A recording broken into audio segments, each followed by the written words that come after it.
Hello guys, magandang hapon sa inyong lahat.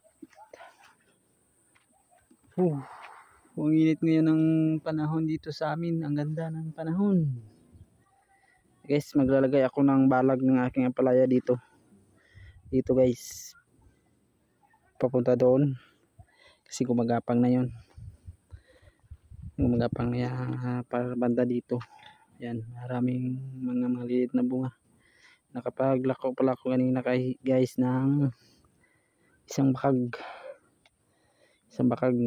nakapaglako ko kanina inang umaga. So dito may balag na yan dito. Ganda to guys, thank you Lord kasi mainit yung panahon. So guys, daming bulaklak namulaklak. Yung mga bunga na nasa taas na hindi nahulog, hindi bumaba dito katulad nito, binababa ko kasi pag hindi ko makita tapos matagal ko may baba, bumaluktot. Ito pa, bumaluktot guys. Kaya tuwing umaga tinitingnan ko talaga sila. Maliit lang naman to, nililibot ko. Tapos yung mga bunga na nasalay yung tawag sa amin, nasalay na nasa taas, binababa ko doon. Yan, kita nyo yan, yan.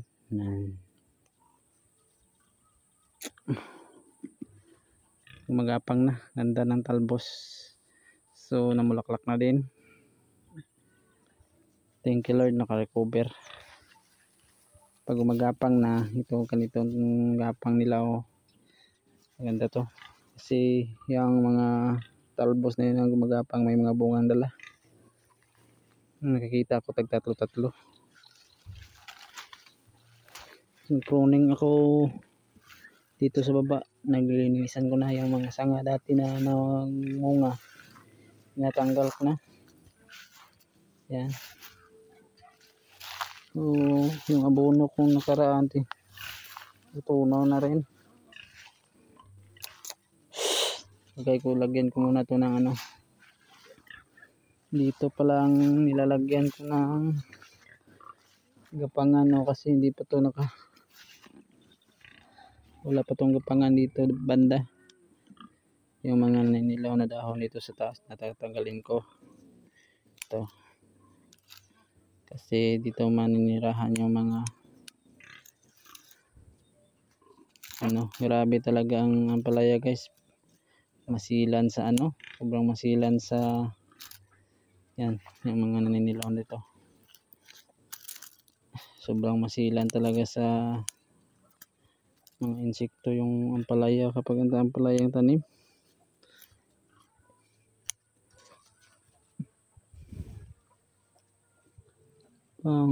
Putulin ko yung mga yung mga dahon na tulad nito guys, naninilaw kasi wala na to, kumakain na lang to ng nutrients.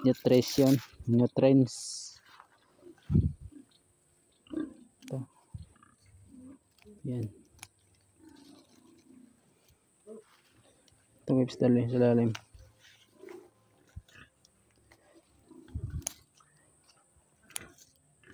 Tuwing per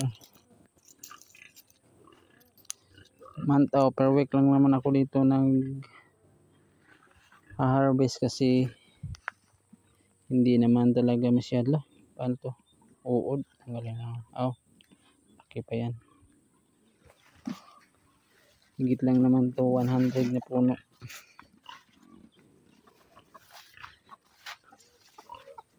Dito pala yung lalagyan ko ng gapangan guys dito banda na yan. Ito banda okay na may gapangan na to. So ito dito banda na lang lagyan ko ng gapangan.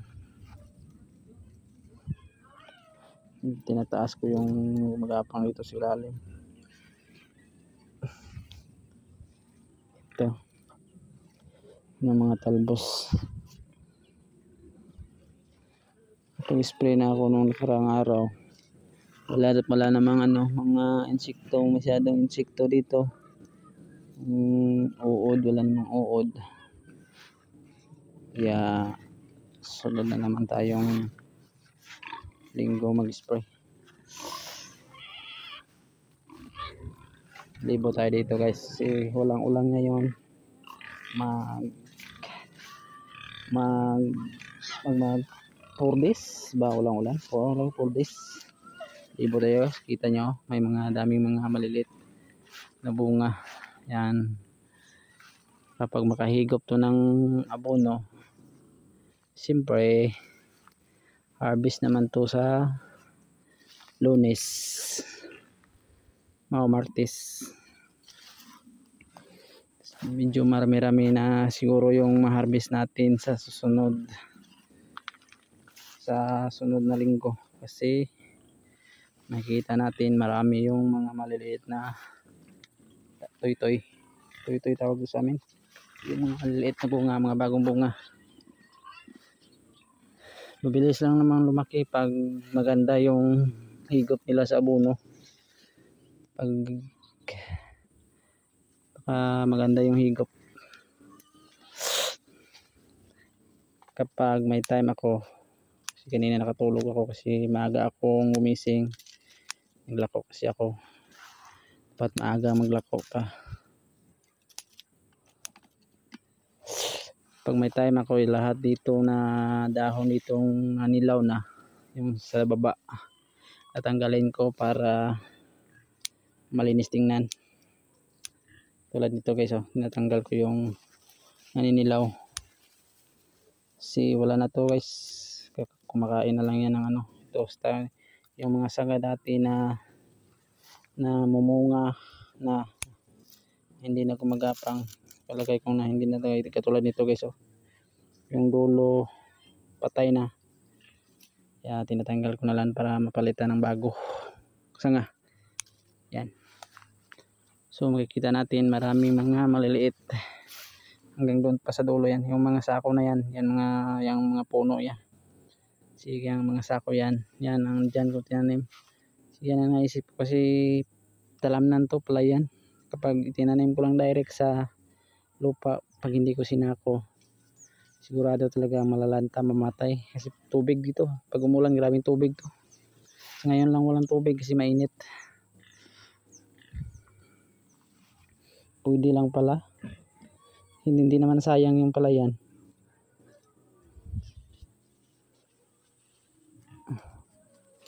Tanggalin ko to. Ito guys, marami no, laya ng iba.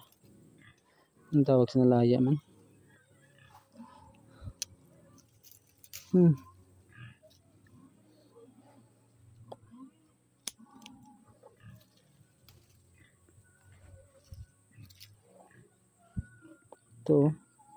Wow, itong sanga na to, walang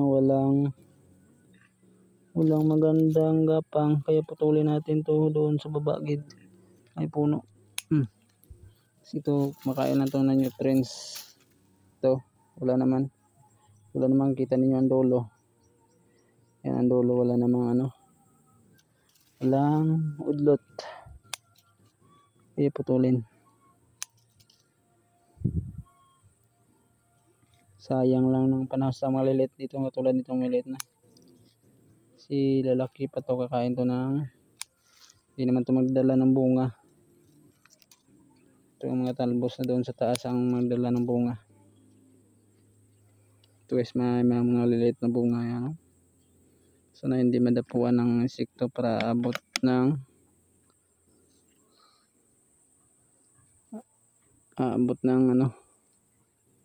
ito mga tusok-tusok na to, mga ninilaw to pag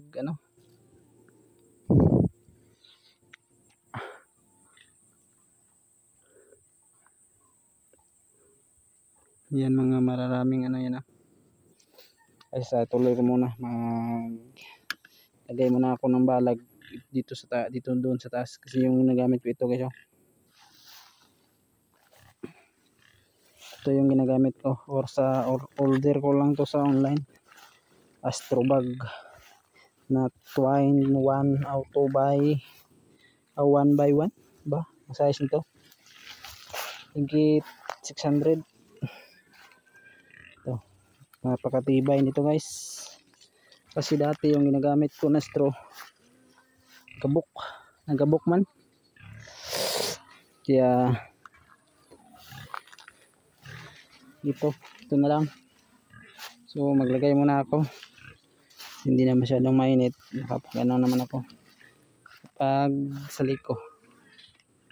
Maglagay muna ako. Pusin ko muna dito hanggang mula doon. Hanggang doon sa may poste na yan. Yan. Para hindi mano.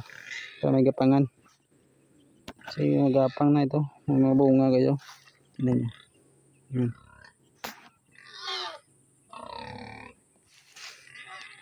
Lagyan ko muna.